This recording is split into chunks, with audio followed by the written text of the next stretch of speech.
Story 1. I was just 9 years old when this happened. I was home alone one evening, playing video games upstairs in my room. My mom had gone out for grocery shopping, and I knew she'd be back soon. The house phone started ringing, which was unusual since I was the one to answer it when home alone. The caller ID showed it was from my mom's cell phone. The voice on the other end sounded like my mom, but something felt off.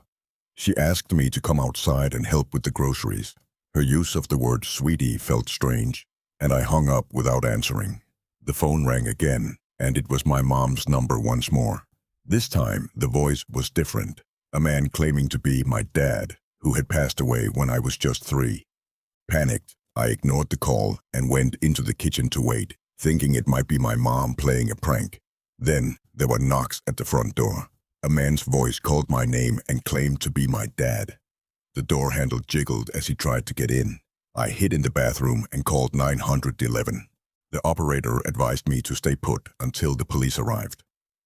The man outside tried every window and door, attempting to gain entry. Thankfully, they gave up before the police arrived. The police searched the house and surrounding area but found no one. When my mom returned, she was distraught and called the police again to report her stolen phone. We never found out who was behind the terrifying incident or how they knew so much about our family. It was a chilling experience that left us all shaken and more cautious. Story 2. Honestly, when my friends and I rented a beach house in Florida, I never could have expected how things would turn out. The 4 of us crammed into a car for the drive down. The house was right on the beach, nestled on a road that had the bay on one side and the beach on the other. The houses were spaced out, giving us a sense of privacy. The interior of the house was modest but clean. The living room opened up to a deck with an amazing view of the beach.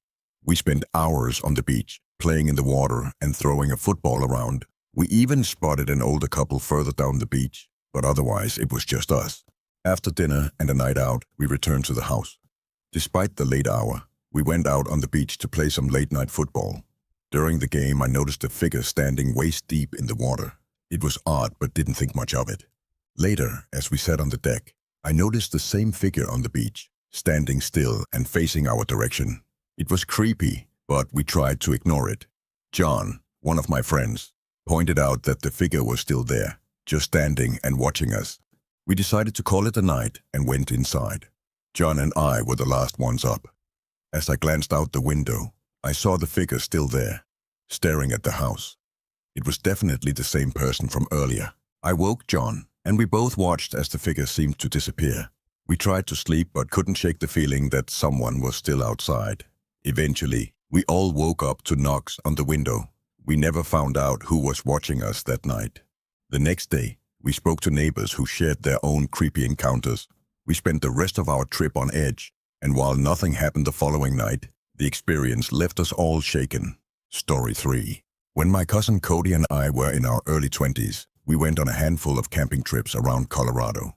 This particular incident happened when I was 22 and he was 23, in the Urau forest.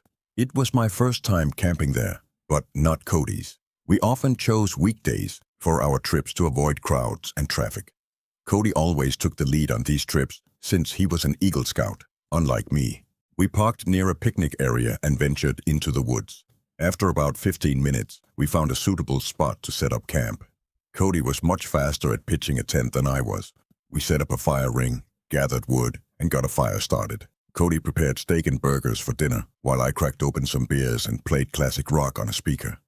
As darkness fell, we played card games, eventually switching to Uno. Suddenly, we heard footsteps and humming coming from beyond the trees.